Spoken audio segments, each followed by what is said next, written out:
Jangan lupa like, subscribe, dan share. Hashtag Pasti Manfaat.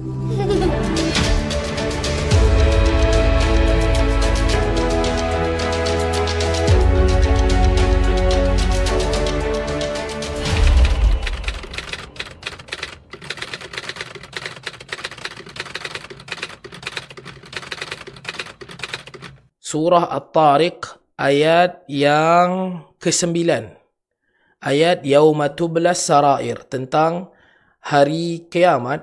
Bagaimana hari itu adalah hari yang Allah Subhanahu wa taala bukakan Tublas Sarair, buka segala sirrun, rahsia-rahsia.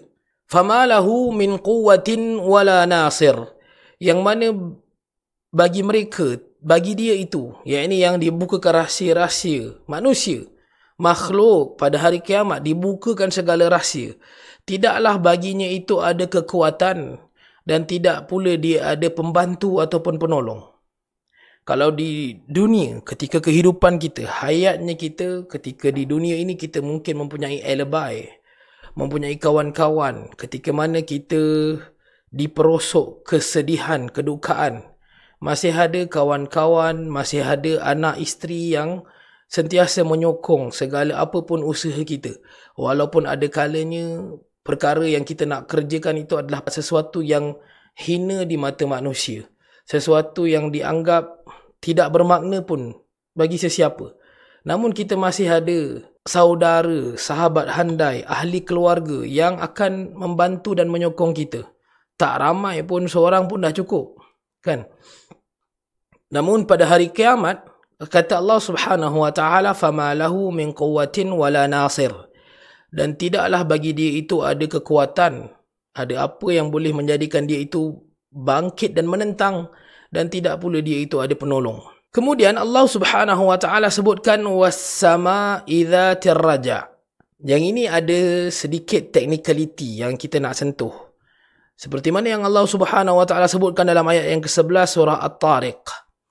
Demi langit, Allah Subhanahu wa taala bersumpah lagi. Dalam surah ini Allah Subhanahu wa taala bersumpah 2 kali. Maksudnya ada 2 jawabul qasam, ada 2 jawab sumpah.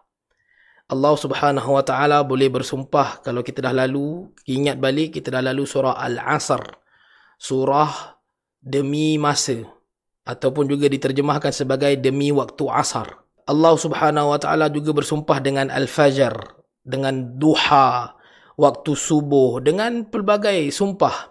Termasuklah nanti kita akan lalu pula surah At-Tini waz-Zaitun, demi buah tin dan juga buah zaitun. Dan saya dah sebutkan banyak kali tentang sifat sumpah Allah Subhanahu wa taala. Allah Subhanahu wa taala bersumpah dengan apapun yang Tuhan mahukan, kerana semuanya adalah ciptaan Allah Azza wa Jal, dan Allah berkuasa ke atas setiap apa yang Allah sumpahkan. Sedangkan kita sebagai seorang Muslim, kita bersumpah hanya dengan nama Allah yang maha mulia sahaja. Sedangkan Allah Subhanahu wa taala bersumpah dengan apapun ciptaan Allah, dan itu masih lagi ciptaan yang agung. What kind of agung? Di mana ciptaan-ciptaan Allah Subhanahu wa taala ini tidak ada satu pun yang mampu ditiru oleh mana-mana makhluk. Walaupun hanya semisal At-Tin dan juga Zaitun. Negara China yang kita harapkan sebagai negara yang paling kuat meniru, masih lagi belum berjaya untuk mencipta buah tin dan juga buah zaitun. Maka kita tahu bahawa walaupun ianya adalah sebesar zarah daripada apa yang Allah Subhanahu wa taala ciptakan, ia masih lagi sebuah ciptaan yang sangat agung, yang tak ada sesiapa pun di antara manusia ini yang mampu untuk menciptakan ataupun menirunya. Bila Allah Subhanahu wa taala bersumpah, tentu sekali ia akan datang dengan jawab al-qasam ataupun sahutan kepada sumpah itu. Saya dah sebutkan banyak kali dalam pertemuan yang lepas, kalau kita sebut demi Allah saya tak mencuri, maka demi Allah itu adalah sumpah, saya tak mencuri itu adalah sahutan ataupun jawab kepada sumpah tu.